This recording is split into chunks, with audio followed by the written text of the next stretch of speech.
Ana Lara, bienvenida. Gracias por estar con nosotros. Encantadísima, mi querido José Luis, siempre es un placer platicar contigo.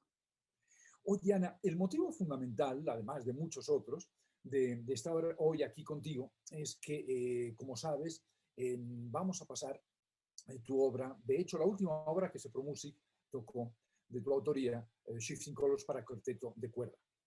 Eh, a propósito de esa pieza y de tantas cosas, pero platíganos un poco de cómo fue los primeros momentos del proceso de composición de Shifting Colors y por qué, si me permite, Shifting Colors suena tan a Ana Lara.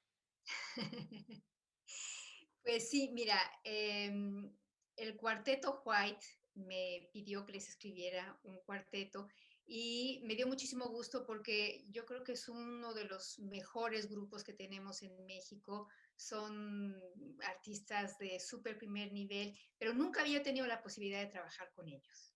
Entonces, cuando contactó, me dijo, ¿no querrías escribir una obra para nosotros? Dije, sí, por supuesto que sí.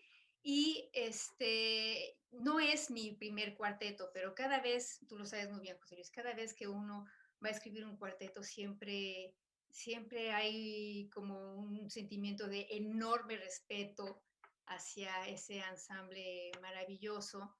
Y al mismo tiempo, yo adoro las cuerdas, siento que hay tantas posibilidades colorísticas justamente con estos cuatro instrumentos que puede hacer uno universos sonoros muy distintos y bueno, un poco esa es la idea de esta obra que está dedicada a mi queridísimo amigo Stefano Scodanibio, que aparte de un gran compositor y un gran contrabajista, nos enseñó a muchos de los mexicanos más o menos de mi generación sobre las cuerdas. Él cada vez que venía a México daba seminarios para compositores y nos enseñaba las nuevas técnicas en los instrumentos y gracias a él yo he tratado toda mi vida de explorar esos universos únicos de los instrumentos de cuerda.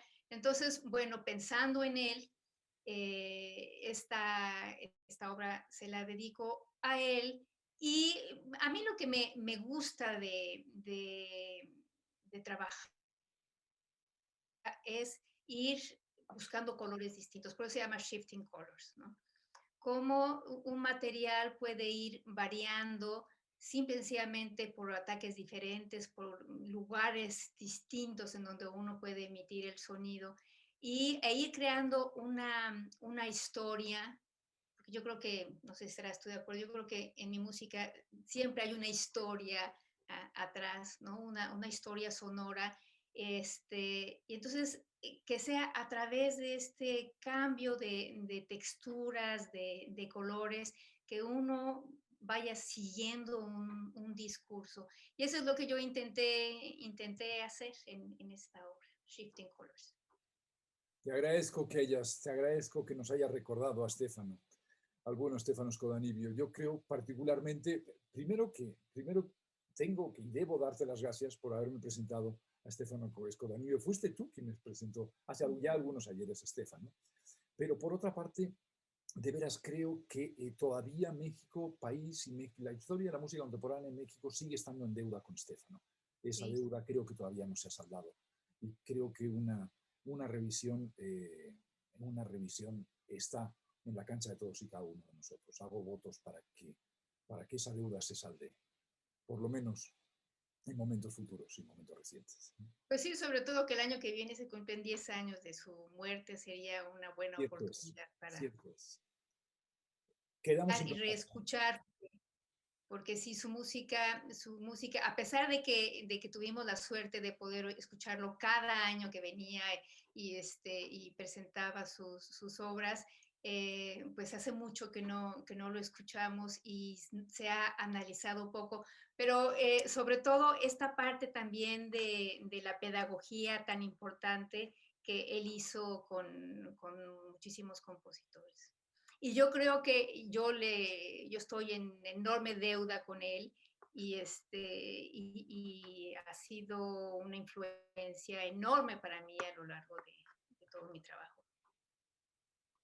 Y regresando a las cuerdas, algo que particularmente me fascina de tu escritura, y creo que no soy el único que le fascina, es ese uso ese uso de las superficies relativamente extensas, relativamente grandes, ¿no? Con densidades armónicas que tampoco son tan altas, es decir, no sé si estás de acuerdo, ¿no? Pero armónicamente tampoco es tan rápido, ¿no? La variación. Esto permite, es decir, por un lado, esa continuidad, esa, esas extensiones, ¿no? Y por otra parte, el relativamente poco movimiento armónico permite que lo que estás escuchando, ¿no? Adquiera una dimensión realmente muy impresionante y sobre todo en un primer término, ¿no? Es como tener un mismo objeto que vas poco a poco lo vas escuchando de maneras distintas, ¿no? Y cómo se va entrelazando en sí mismo, ¿no? Es algo muy, muy rico. Y es algo que curiosamente, sin tener grandes cosas que ver, pero para mí siempre me gusta escucharlo cuando lo estudio y por supuesto cuando lo dirijo, siempre me gusta en tu música arrancar de esa polifonía, de ese coralismo maravilloso, de una de tus primeras piezas para cuerdas que fue el Cántico. Tuve el grandísimo honor de poder grabar esa pieza relativamente hace pocos años, ¿no? Pero creo que como germen como germen de esa estructura, de ese comportamiento compositivo tan tuyo, ¿no? Tan absolutamente único, ¿no? Creo que está ahí. Dime algo respecto de ese escuchar el detalle, ¿no? Respecto de cómo un mismo objeto sonoro lo puedes ir cambiando, ¿no? Y cómo puede adoptar ángulos y texturas diversas. Eh, ¿Qué te lleva a ti particularmente a ese trabajo casi de orfebre sobre un mismo objeto sonoro? Bueno, se oye, lo que voy a decir puede resultar un poco curioso, pero desde que yo era estudiante, lo hablaba mucho con Daniel Catán, que era mi maestro. Yo tenía problemas con con las modulaciones. Y le decía, es que no me gusta modular, a mí me gusta quedarme en donde estoy. Y él me decía, no, pero es que la modulación es lo que crea el movimiento. Y yo decía, es que yo siento que se puede encontrar esa tensión de otra manera distinta. Y yo creo bueno, tú como creador lo sabes también muy bien, uno tiene ciertas obsesiones y se pasa la vida repitiéndolas, tratando de entenderlas llegar más al fondo de la obsesión misma. Y yo creo que justamente el color para mí es eso. Yo cuando empecé a estudiar, fue en la década en la que Mario Lavie, era mi maestro, estaba haciendo obras con nuevas técnicas. Y eso fue lo que a mí me fascinó.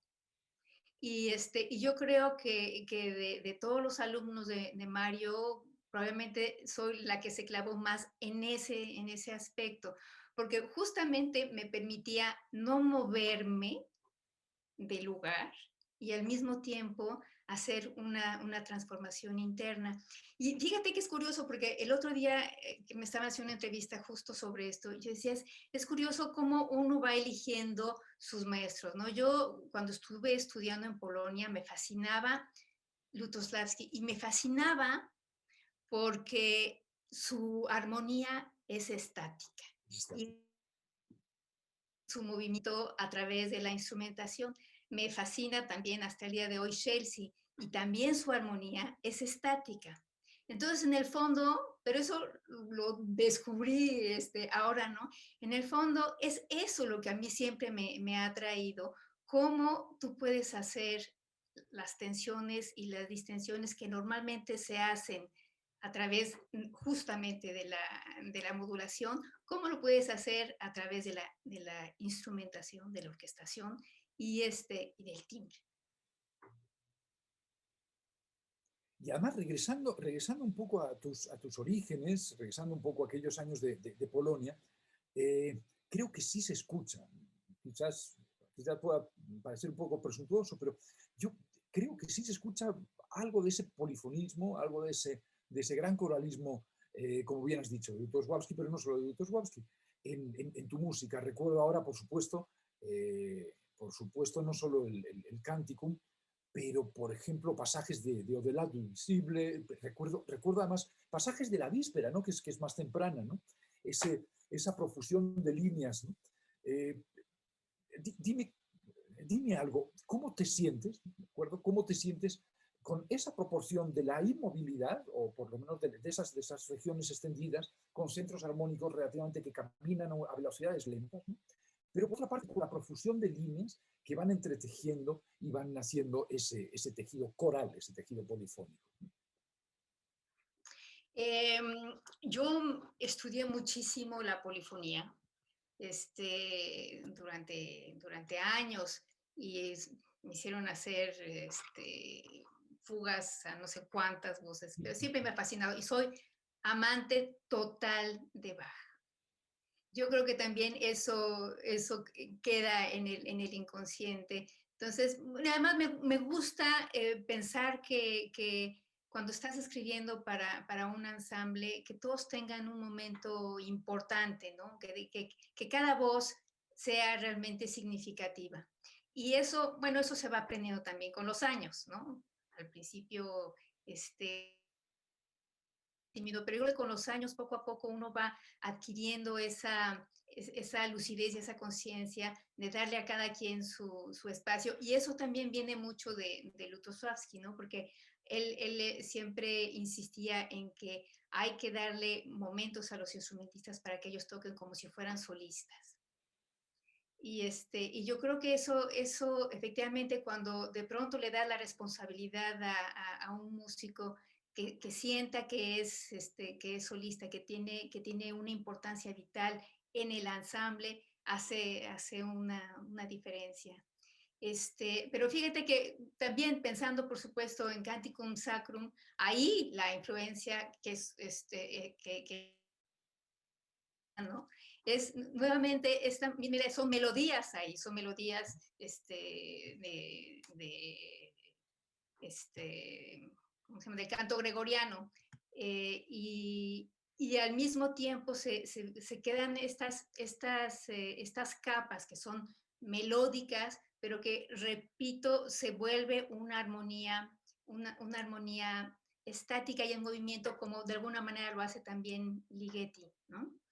Entonces, yo creo que estas voces interiores están pensadas de una manera polifónica, pero en el contexto más que melódico, para mí lo importante es el resultado tímbrico.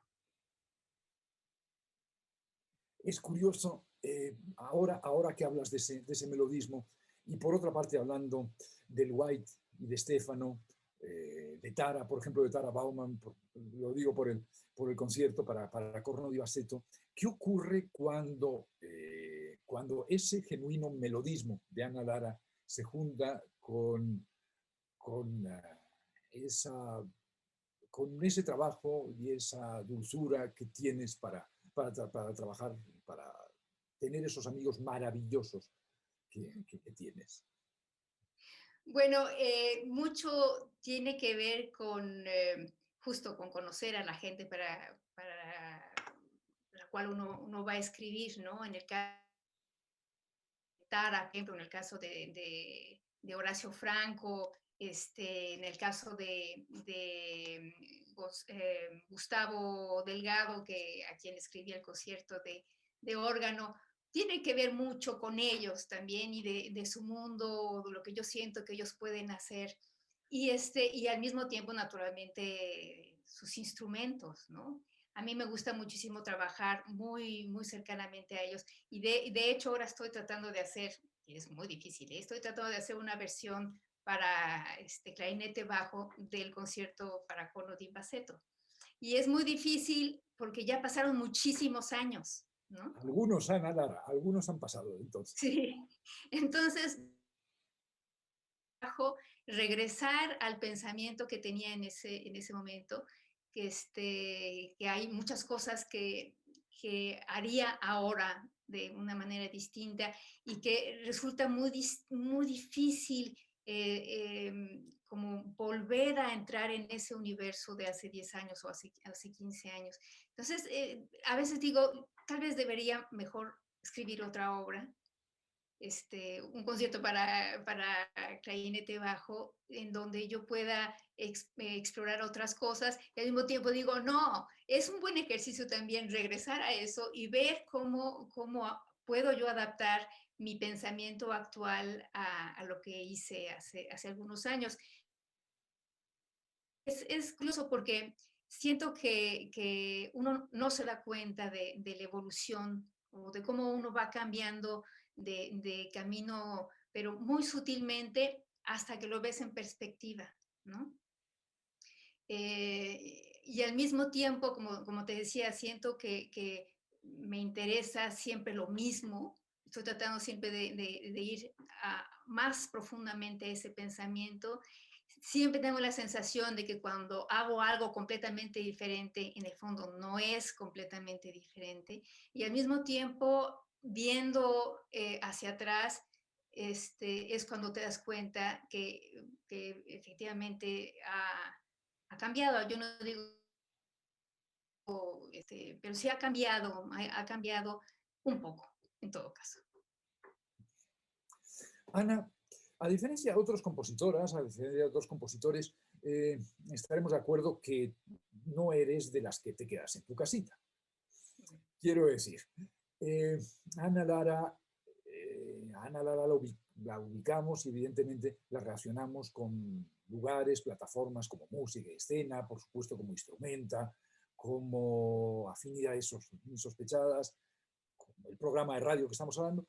En definitiva, ¿qué le lleva a Ana Lara a posibilitar también, a la par de su trabajo como compositora, espacios para la reflexión, espacios para la creación, para la transmisión de conocimiento musical, sobre todo de la música contemporánea?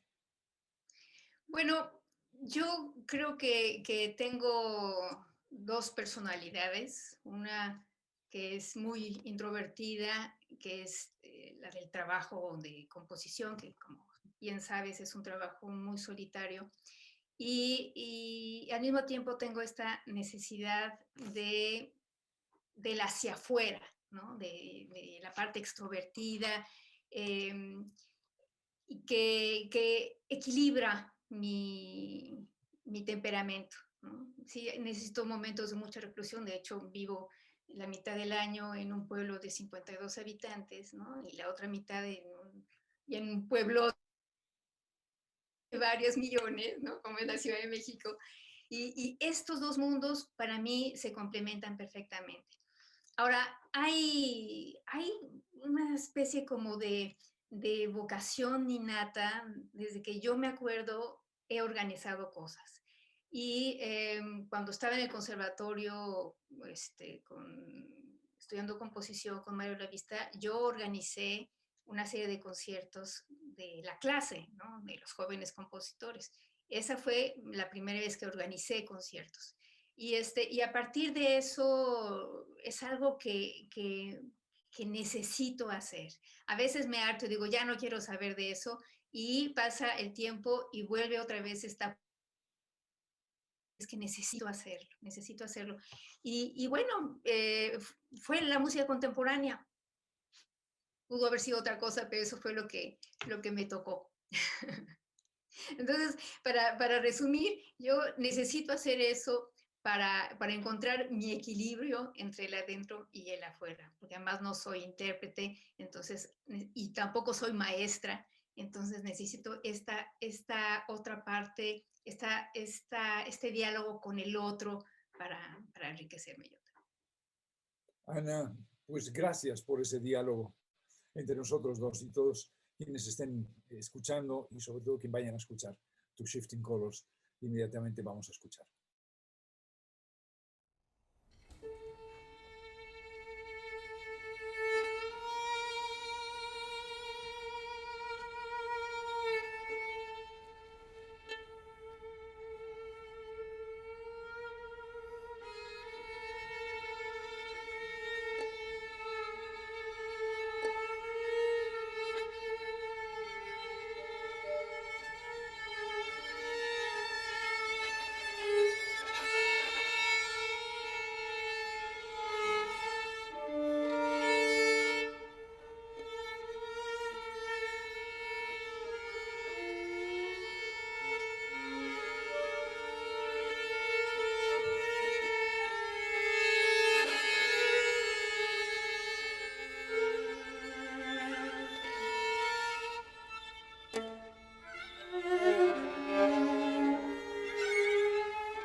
Eduardo Caballero, bienvenido. Maestro José Luis, ¿Cómo estás? pues muy bien por acá el verano en Monterrey, comenzando apenas primavera-verano. Antes de cualquier otra cosa, muchas gracias, Eduardo, por estar con nosotros y robarte algo de tu precioso tiempo, de veras. No, al contrario, siempre es un gusto platicar contigo y hace tiempo que no tenía la oportunidad de platicar contigo, esto de la distancia, pero muchas gracias. Sí, en efecto, hacía ya un buen que no platicábamos juntos. Y bueno, el gran motivo de invitarte hoy aquí para estar con nosotros es porque en breve escucharemos tu pieza para viola y electrónica, tu pieza Convergencias 3, que Henry Arévalo y por supuesto Iván Naranjo han estado trabajando durante bastante tiempo. No es una pieza fácil, ¿no? Y creo que será del agrado de todos y solo espero que sea también de tu agrado. Platícame un poco, Convergencias 3. Recuerdo que una de tus convergencias era para violín y electrónica también. ¿Es un ciclo? ¿Hay más? Platícame de ese pequeño ciclo o gran, no lo sé. Sí, comienza el ciclo con una pieza para flauta en un prácticas de vuelo, que era Alejandro Square, el músico e intérprete invitado. Trabajo la primera Convergencias para flauta y electrónica. Esa primera Convergencias aún está todavía como en... la primera versión se quedó en pausa y bueno, ahí está todavía como en veremos. La segunda Convergencias es para violín, lo recuerdas bien. Todas son en procesos con electrónica en vivo. Yo trabajo en Max principalmente, entonces, sí, la segunda es con violín y electrónica en vivo. Y esta tercera, que había quedado, la compuse hace tiempo y que había quedado un poco relegada en su ejecución, en su interpretación, y bueno, pues ahora está cobrando vida, pero sí, es un ciclo. Sí, y además parece ser que habrá una nueva versión de esta pieza, o será la misma con algunas modificaciones, o la dejamos ya lista para sentencia. Platícame. Fue un poco rápido. Recuerdo que vaya, no el tiempo, necesitaba que se haya un poquito más de tiempo para revisar el patch, porque todas las convergencias tienen el mismo patch, pero con algún comportamiento distinto. Algunas convergencias utilizan todo el patch, otras convergencias no utilizan todas las partes del patch de la electrónica en vivo. Y todavía creo que pues, estaba pensando en una versión que precisamente hablaba con Henry, de decir, de en algún momento utilizar algunas cosas, algunos pequeños cambios en la partitura, ligeros, pero en la electrónica quizá un poco más. Eh, la idea la obra está pensada para que pueda ser para 8 canales, octafonía, cuadrafonía o estéreo. Como es electrónica en vivo, se facilita el acomodarse en diferentes formatos de espacialidad. Entonces, bueno, uno siempre quiere trabajar más y más y más y detallar más las piezas, pero creo que hay un punto. Y creo que a esta le faltaría nada más una ocasión más y listo. De hecho, la pieza la vamos a volver a tocar próximamente en este regreso poco a poco que estamos haciendo. Y en alguna de la programación para los museos la vamos a hacer en breve. Ya te vamos diciendo, y si quieres será quizás buen momento para volver a repensar algunos de los pequeños detalles, si es que los hay, de la electrónica. Eduardo, si algo define, o entre las características que podemos encontrar en tu música, está indiscutiblemente el que eres un compositor de gestos grandes, ¿no? de trazos largos, ¿no? de estructuras que se asientan en sí mismas, de superficies relativamente extensas. Digo relativa porque había mucho que hablar ahí, ¿no? Pero sí creo que te encuentras más en esos trazos, como te digo, amplios, ¿no? de vuelos largos. Dime algo, Eduardo. ¿Esa característica lo es? ¿O es un comportamiento elegido? ¿Es un comportamiento buscado? ¿O nace de ti? Cuéntame un poco, ¿no? de esos trazos amplios en tu música. Es bien interesante cuando, como en esta ocasión, se describe o se dice algo sobre mi música que no había pensado. Curioso. Esto de los grandes trazos. Y ahora que lo decías, pensando en las obras que el CP Music ha tocado, obras mías, la primera, Whose Name Was Within Water, tiene un trazo inicial, hago ya una relación con lo que me dices, tiene un trazo inicial largo de varios compases y después tiene como una, si no una pausa, un momento de menos densidad y avanza. Y también otra obra para ensamble que es tocó CP Music y ya está, entonces es algo que no lo había visto desde ese enfoque, pero me hace mucho sentido. Tiene mucho sentido ahora que me dices que no lo he pensado, ni siquiera lo he estructurado como idea de pensar en un trazo grande o grandes en general en el transcurso de la pieza. No lo había pensado, pero me resulta interesante y como que tiene sentido totalmente. Pero, por ejemplo, hablando de la pieza, ¿no? Hablando de What's Written Water, eh, recuerdo toda la sección, toda la sección, toda la sección final, ¿no? Por ejemplo, de Sí. cómo a través de esos silencios, ¿no? la materia sonora grande, amplia, como te decía, si no recuerdo mal, se iba coagulando en sí misma, ¿no? Sí. Es decir, a través de esas pausas, ¿no? Otro gesto tuyo, que creo que estaremos de acuerdo, es que esas pausas te sirven no solo para coagular la materia, sino también para dispersarla, ¿no? Que por otra parte, hablando de otra pieza que hemos hecho tuya, la de What is Time, Please. Ah, sí, cierto, sí. Esa no la pude escuchar, pero sí. El principio, si no recuerdo mal, es un poco la misma estrategia. Es decir, es ese diálogo entre esas grandes estructuras, esas grandes placas sonoras, esos grandes segmentos, si me permites, ese diálogo y esa articulación con el antónimo del sonido, es decir, con el silencio, ¿no? Sí. Sí, esa primera pieza que me comentas que tocaron, que no recuerdo el año, pero fue una vez aquí en Monterrey y luego otra ocasión en la Ciudad de México, que en esa ocasión no pude estar, parece que en un foro Manuel Enríquez. Ahí el final, la pieza está inspirada en un cuadro de Wilhelm de Kooning, y el final para mí era como si yo fuera el pintor. Bueno, toda la pieza se trata de eso, como si yo fuera el pintor de ese cuadro, como si yo fuera el pintor sonoro, más no visual, como yo estuviera haciendo una representación de un lienzo en blanco y comienza el primer trazo, claro, con un montón de pintura, como era de Kooning. Y el final es como una parte reflexiva donde nada más son retoques, como si hubiera una pausa del pintor y después hace otro retoque y se queda en pausa, otro retoque y otro retoque. Pero eso también corresponde hace mucho a una frase que escuché en una clase magistral con Beat Führer, donde me decía que para él los silencios son como silencios embarazados de sonido. Entonces, para mí eso tuvo mucho sentido también en mi música porque ya cierto momento ya lo estaba como utilizando. Entonces es cuando utilizo de manera muy consciente, eso sí, aparte de los silencios, es pensando en eso. Un silencio que está a punto que genera esa tensión para generar ese sonido. ¿Cómo será ese sonido?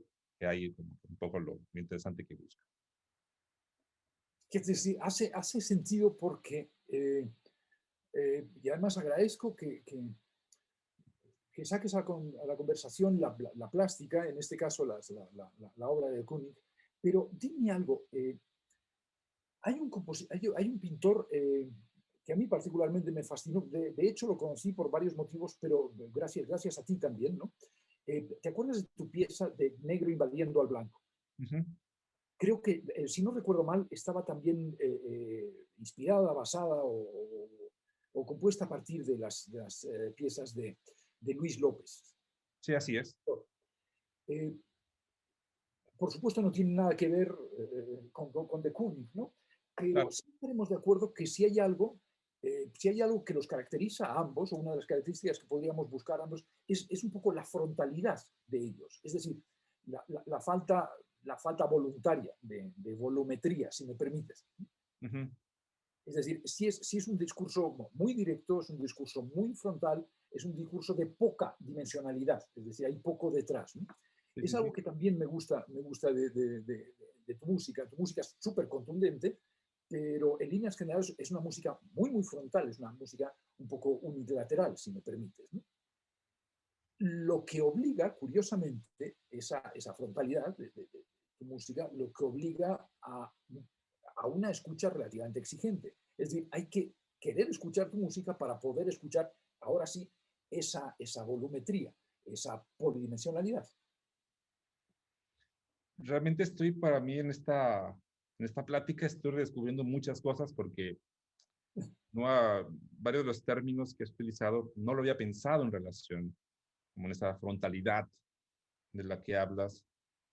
Estoy de acuerdo contigo que en estos dos cuadros sí está muy presente la idea, no es como diferentes planos, ¿no? Este es el plano que lo generan todos, los planos. Sí hay a su vez diferentes planos, pero todos generan una frontalidad.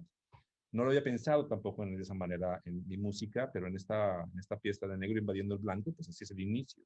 También comienza con una sonoridad que se diluye. Y quizá fue una etapa, eh, o no estoy seguro que esté terminado, no estoy tratando de pensar en las obras que estoy haciendo en este momento, pero quizá fue una etapa de algunos cuantos años de obras.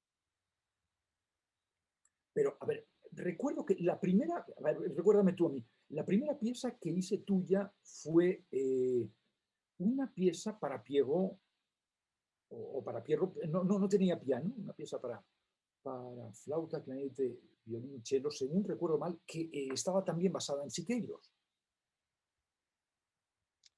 Creo que se llama la Marcha de la Humanidad, algo así. Bueno, fíjate, la tocamos, bueno, eso fue en el 2008, Qué memoria. en, en Oaxaca, un instrumento contemporáneo, que fue algo fabuloso y que hice muchísimos amigos en ese encuentro, y que ahora todavía no seguimos no siendo amigos a pesar de mayor distancia ahora, pero en ese momento sí fue la marcha de la humanidad sobre la tierra basada en el mural, que cuando lo vi es inmenso, el mural de Siqueiros que está en el Poliforum. Entonces siento que la pieza queda como muy pequeñita para todo ese mural, que tendría que hacer una versión muchísimo más grande. Pero en este caso, en Oaxaca, yo la dirigí. Yo dirigí la pieza, se formó el ensamble, Y es pero cierto, mira, lo que no recuerdo es que si en otra ocasión sí la tocaste, eso sí no lo recuerdo. Puede ser que sí, pero fuera de Instrumenta Oaxaca. Porque de hecho tengo por ahí un video ya que, que yo no lo grabé, lo grabo y se ve muy borroso, de 2008, y por ahí anda en YouTube de Instrumenta Oaxaca. No, yo hice una versión después con soprano, ajá, agregué, hice un poquito más grande y esa aún no se estrenó, esa segunda versión. Le agregué más instrumentos, porque esa que tú dices sí es cierto, era flauta, clarinete, violín y cello, sin piano. Después agregué piano y agregué percusión, hice más grande y tengo una versión con voz y una sin voz. Pero esa última versión ya no se ha tocado, ni tampoco le he movido mucho. Al igual, te la puedo enviar para que me des alguna opinión de esa pieza. no, al contrario, envíamela porque sí me daría mucho gusto ver cómo ha evolucionado, bueno, cómo ha evolucionado, cómo ha caminado esa pieza. Sí, en efecto, aquel instrumento contemporáneo creo que fue un buen momento, ¿no? Pasaron muchas cosas y creo que me gusta pensar que sí posibilitamos entre todos que ocurrieran otras tantas, ¿no? Pero sí me acuerdo de aquella pieza, me acuerdo perfectamente. Eh, que, bien, por supuesto, Siqueiros, ahora sí, López, Siqueiros y de Kooning no tendría mucho que ver, ¿no? Pero por otra parte, sí, estaremos de acuerdo que Siqueiros sí obliga al espectador a ver, es decir, es alguien cuyo punto de vista, cuya ley de frontalidad también existe, ¿no? Sí, sí, sí. No Sí, sé. todas las cosas en común es interesante eh, analizarlas y que también está esa repercusión en las obras, ¿no? Sí. Bien. Eduardo, algo que no sé si todo el público conoce de ti es que tú también diriges, ¿no? Cosa que también es importante para la difusión de la música contemporánea, entre otras cosas, ¿no? Y es algo que, por supuesto, en la medida que difunda el repertorio, todos estaremos en deuda siempre contigo, ¿no? Pero dime una cosa, hay otra de las cosas que para mí es importante en tu música, regresando un poco al tema del tiempo, y es ahora sí cómo, eh, cómo piensas a veces la distribución del tiempo en el metro, en la composición, en la articulación, en el compás. Una de tus características fundamentales es, corrígeme si me equivoco, es cómo utilizas agregados, cómo utilizas ritmos añadidos, metros añadidos, compases añadidos, ¿no? En tus segmentos que hablábamos antes, rítmicos, ¿no? Es algo que me gusta mucho en tu música, tengo que reconocer ese gusto, pero sobre todo, al hacer esos añadidos, al hacer esos agregados, ¿no? Es decir, difícilmente puedes encontrar en tu música un 7 octavos, pero sí es relativamente sencillo encontrar 3/4 más un octavo, ¿no? Por ejemplo, a eso me estoy refiriendo para quien nos esté escuchando. Eh, Ocurre que cada compás se convierte en una especie de, no cada, ¿no? Pero una muy buena proporción de compases se convierten en anacrústicos al siguiente, ¿no? De tal manera que se genera una especie de plasticidad, una especie de organicidad en el continuo métrico, en el continuo temporal, muy rica, ¿no? Platícame cómo, si quieres, platícame cómo dialogan de la música, de la composición a la dirección y de la dirección a la composición, en concreto, por ejemplo, con los metros o los compases. Pues sobre la dirección, fue un poco como encontrarme por ahí del 2000, digamos 2007, 2008, donde si quería que sucediera algo en donde vivo, tenía que hacerlo. Y creo que en todas partes sucede algo similar, ¿no? O sea, no iba a venir alguien a decirme, oye, pues encantado de venir a tocar tu música, yo la armo todo. Tenía que hacer casi todo, armar el ensamble, generar un evento y dirigirlo, porque no tenía alguien que fuera con un conocimiento de dirigir música contemporánea y al encontrarse con algunas técnicas instrumentales poder dialogar con el intérprete. Pero entonces comenzó un crecimiento con una generación de intérpretes, con una generación que conservo todavía una amistad, que de hecho algunos de ellos ahora están en el Cepro Music, que conservo una amistad y que empecemos a crecer juntos también.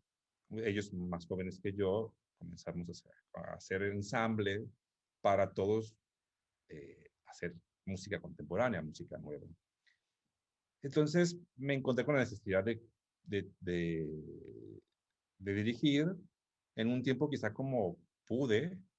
He estado todavía incluso en estos momentos profundizando y tomando algunos cursos y clases magistrales para mejorar toda esa técnica para cuando regresemos, ¿no?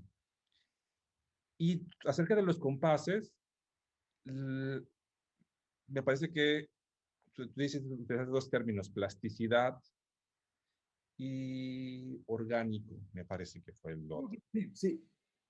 En la medida que es un tiempo móvil, no es fijo, por un lado, que permite la creación de movimiento en sí mismo, ¿no? Y por otra parte, me refería a que engarza muy bien con el siguiente patrón, con el siguiente metro o con el siguiente compás, sencillamente, ¿no? Sí, yo creo lo utilizo como una idea de la sorpresa de lo que sigue después de ese compás. No lo había pensado como una anacruza, que esa parte agregada podría funcionar también como una anacruza a lo siguiente, una anacruza adelantada o una anacruza precipitada. Me parece que la idea de plasticidad del resultado de una obra, el agregar un octavo más, o 3 16avos más, o 5 16avos, o 3 octavos a un compás de 4/4, le da esa, por un lado, una sorpresa, pero también esa plasticidad flexible. Entonces, sí, es una característica en muchas de las obras de cámara, y bueno, definitivamente en las obras con instrumento solo, por ejemplo, esta de Convergencias 3 tiene en varios momentos, pero es una sensación distinta, porque es solo un instrumento, y además, como es una electrónica en vivo, no hay un metrónomo que tiene que ser fijo. Por otra parte, dialoga muy bien con el patch de Max, ¿no? Con los procesos de... Con los procesos. Sí. No, sí, te felicito. Particularmente creo que es una muy, muy buena pieza, la pieza para viola. Gracias. Viola y electrónica. No, al contrario, a ti. Y creo que sí, resume gran parte de lo que hemos dicho acá, y creo que el público va a poder disfrutarlo, pero también va a poder entenderlo quizás, ¿no? A través de la escucha de lo que acabas de decir de otras maneras, que en definitiva es un poco de lo que se trata, ¿no? Mi querido Eduardo, ¿algo que quieras añadir? Pues mira, me quedé pensando en eso último que dijiste, que la electrónica dialoga con el instrumento. De cierta manera, creo que llegué un poco tarde, o quizá quería llegar antes al utilizar la electrónica en mi música. Pero bueno, sabemos que utilizar la electrónica no es como tener un papel donde dices, bueno, pues escribo y compongo en el tiempo que tenga. Trabajar con electrónica necesitas técnicas, en dónde probarlo, etcétera, etcétera. Pero una vez que empiezo a incursionar, que para ello el C+ fue algo fundamental, y empiezo a funcionar con electrónica, decido electrónica en vivo, cuando la conozco, digo, por aquí es. No quiere decir que la electrónica en soporte fijo, que para algunos es como una de las dos está mal. Para algunos, por electrónica, los que trabajan más electrónica en vivo dicen, soporte fijo no tiene sentido, y en general otros que trabajan con soporte fijo nada más en electrónica en vivo no tiene sentido. Yo no entro en esa discusión, pero por alguna razón me sentí atraído a la electrónica en vivo, y es un género distinto. Soporte fijo, y desde mi punto de vista, soporte fijo y electrónica en vivo son dos formas de hacer composición con electrónica. Absolutamente de acuerdo. Entonces, tú decías, ese diálogo es como una masa sonora de electrónica en vivo que está en un diálogo, pero desde adentro. No un diálogo entre dos entes que van como platicando entre la electrónica, o delegando en muchos sentidos, sobre platicarse en muchos sentidos, la electrónica e instrumento. En este caso es como un solo cuerpo la electrónica, y que por momentos desde adentro de ese solo cuerpo dialoga, por momentos se separa y por momentos de nuevo. Es como dos masas que se están uniendo y repeliendo al mismo tiempo, ¿no? Un poco va la idea de Convergencias 3 de esa manera. Bueno, quise agregar eso, ya que por lo que me comentaste, ¿no? Del diálogo entre la electrónica y el instrumento. No, en eso estamos absolutamente de acuerdo. Es decir, el soporte fijo no deja de exigir una relación más camerística, por decirlo de alguna manera, ¿no?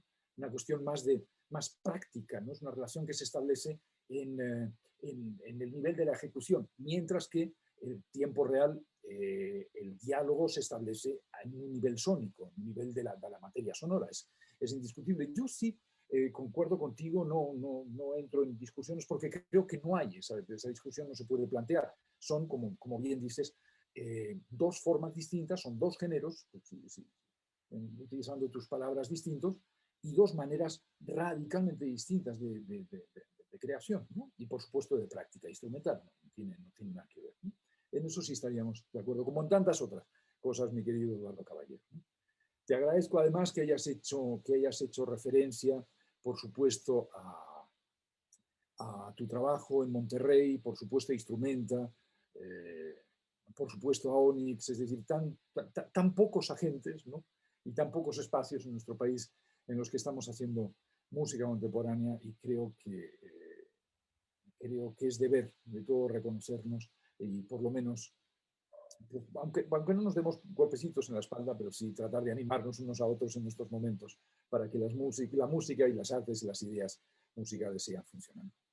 Eduardo, de veras, invitar al público a escuchar tu música, a esa muy buena pieza para viola y electrónica, Convergencias 3. ¿Cómo te ha ido con, cuéntame, cómo ha sido tu trabajo con Henry y en dado caso con Iván? Bueno, pues de lujo, la verdad.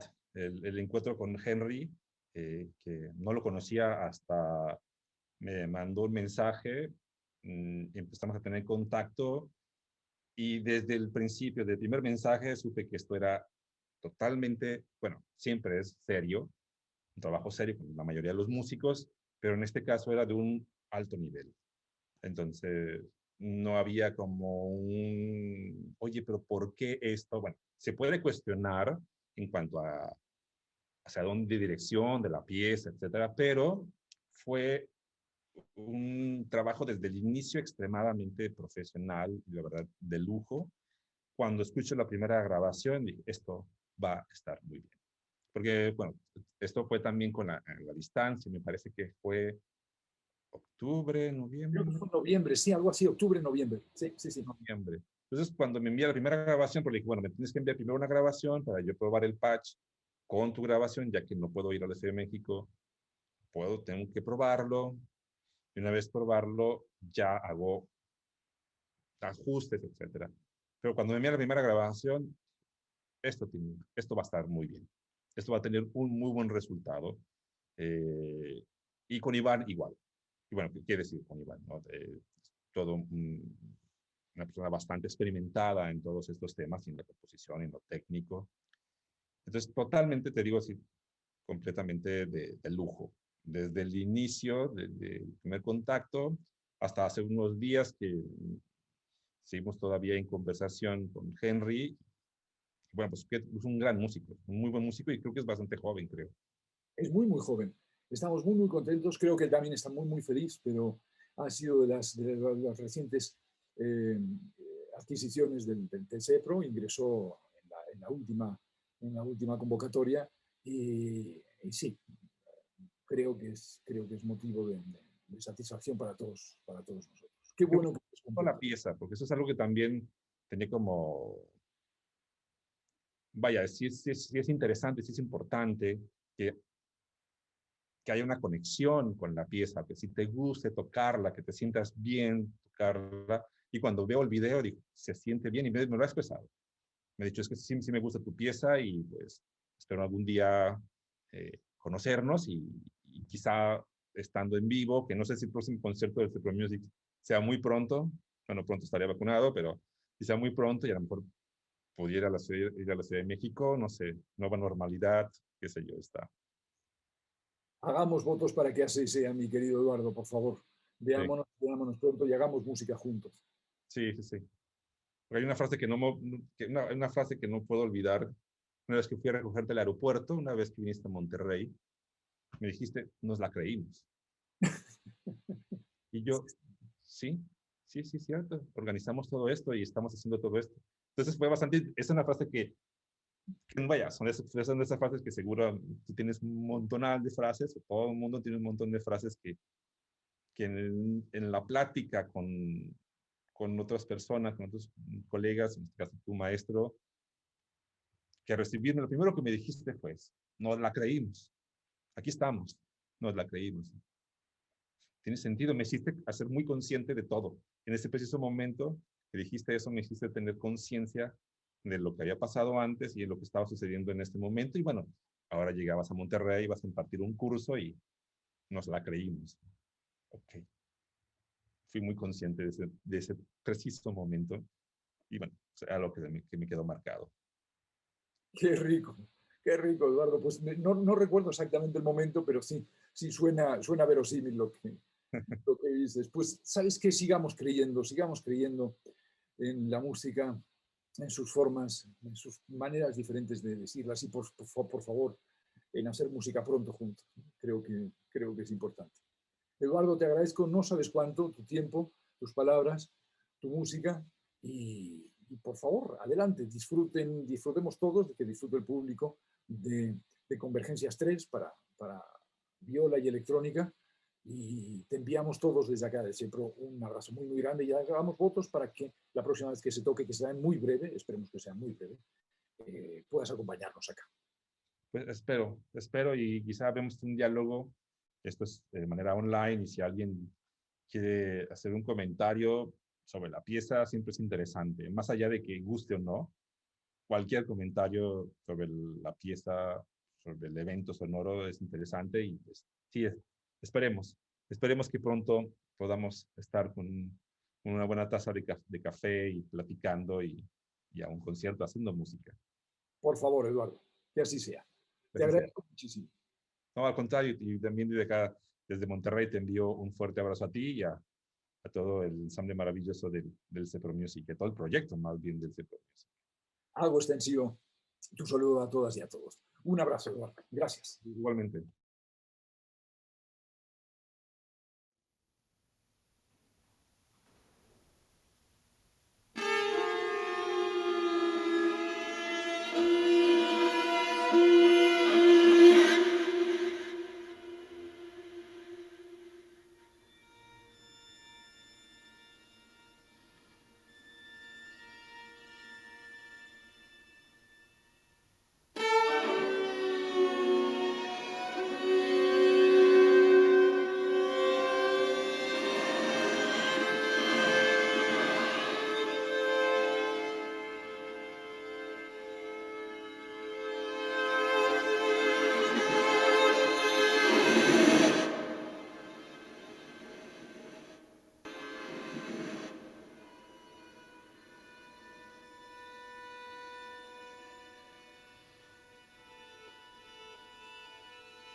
Gracias.